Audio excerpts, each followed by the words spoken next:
For more insight into the terrorist attack on Israel, we're joined now by Harley Lippman, a member of the Middle East Partnership for Peace Advisory Commission and a member of the Executive Committee of the American-Israel Public Affairs Committee. I want to welcome Harley back to the show. Harley, let me say, first and foremost, I'm sorry that we've got to talk under these horrific circumstances, and our thoughts and prayers here from Real America go out to all the innocent Israelis who've been impacted, and the innocent Palestinians as well, by this heinous attack by a terrorist group known as Hamas. Well said, Dan, but unfortunately and sadly, it's a lot worse than even you're describing, and I'll tell you why. One is, not since the Holocaust have Jews been targeted and murdered in this large scale. The last time this happened was during the Holocaust. Nearly 1,000 Jews, people who are, just because they're Jewish, were murdered. Women, children, a woman, an 85-year-old woman in a wheelchair. So this is greater than just act of terrorism or act of war. This is an act of extermination. If Hamas could kill 10,000 Israelis, they would. If they could kill all Israelis, they would. They're doing everything they can to kill every Jew there. That's the difference. Where Israel, there's no moral equivalent, because Israel could wipe out all the Palestinians with their superior military overnight almost. They don't do that. So that's the difference between us and them. And that is that whatever your grievance, you can't deliberately kill women and children. That's the difference between civilization and barbarism, where people act like animals. And that's what we're seeing here. Now, you made a reference to 9/11. And yes, this is a good analogy. But for Israel, it's even much, much worse. Why? In 9/11, we lost 2,500 people.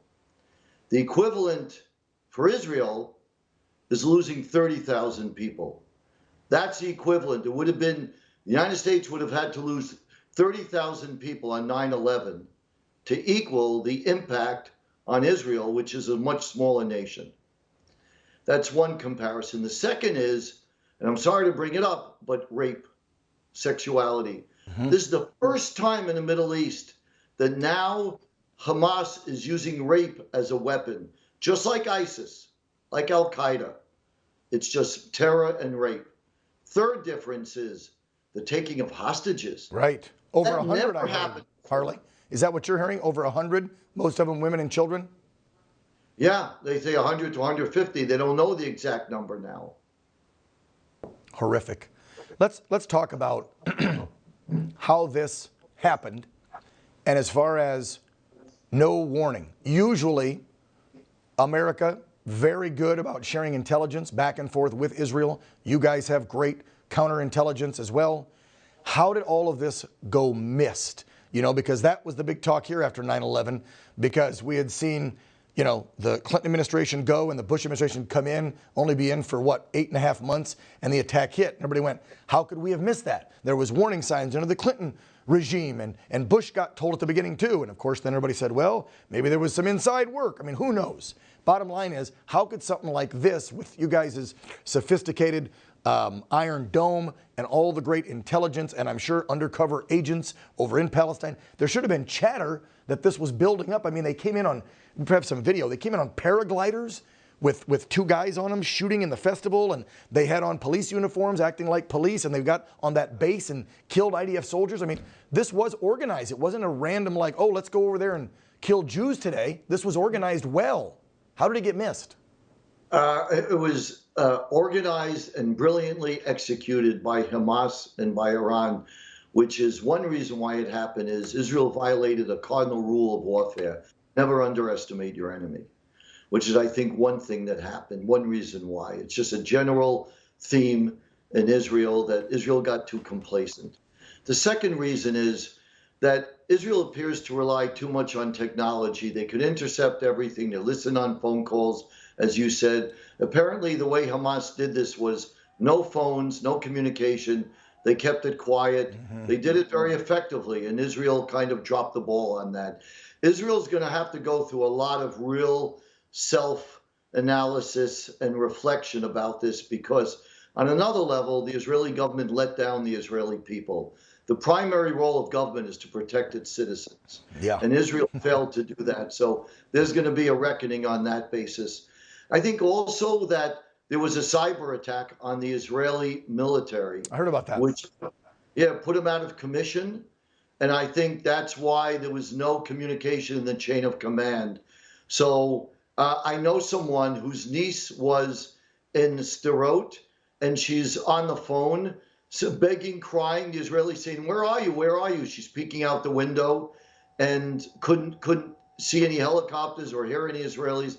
For hours, they didn't respond, which is really horrible. And what Israelis did was they would go into bomb shelters, but they never thought of people coming into the house. So the bomb shelters were made entirely to protect people on the inside. It wasn't made to protect them if a terrorist is entering your house, because it's designed to protect you from bombs and rockets that are being fired from above. So that also contributed to huge casualties. Right. Ended up being like, I hate to say this, but it ended up being like death chambers for hundreds of families. I heard that. And Harley, I agree with you 100%. I don't care what any folks are going to say out there to try and find support somehow for the Palestinian state or even Hamas. And I've even heard some elected leaders that belong to that squad group in our own Congress trying to give support to Palestine. And then, of course, you had people protesting in the streets of New York and down in Florida and Los Angeles, even here in San Diego, where OANN's based, supporting Palestine. And I'm going, look, have you read what Hamas wants to do to all Jews? And for that fact, to all infidels. That's what these extreme, and I'm sorry, folks, extreme Muslims want. They want infidels wiped off the face of the earth. It's like Nazis wanting all Jews gone. Why can't we say this stuff? Right, exactly, Dan. So let me continue with what you said earlier when you said that we have to support Israel's right to defend themselves. That's a reason to do it. There's another reason to do it, because Israel is an extension of the United States. They call Israel the little Satan, America the big Satan. They come after Israel first.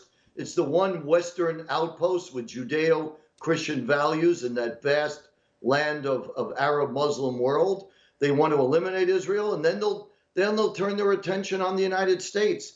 That's what they're all about. And there's another factor here, which is that Iran, why did it happen now? Iran, Hamas, and Hezbollah do not want there to be peace in the Middle East. No. They do not want Israel and Saudi Arabia to have what is called normalization. Why? Because you would have two contrasting Arab worlds. If normalization took place with Saudi Arabia, you would have peace in the region, a good standard of living for Arabs and for Jews, and people going forward in a positive, constructive way, not looking in the past. Right. What the Iran, Hezbollah, and Hamas, their world is dictatorship, corruption, poverty, power. That's what they want. So they have failed nations, and they don't want a comparison with some other Arab and Israeli alliance that is thriving and that is successful. So they wanted to sabotage the Saudi-Israeli normalization talks, and that was a major factor why this took place.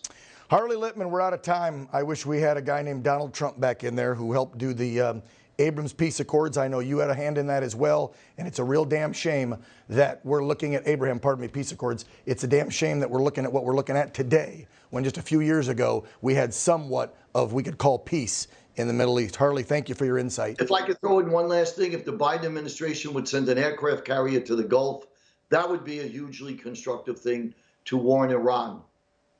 And there's talks of that. We'll see what happens. Harley, thank you. Appreciate you so much. Thank you. Yep.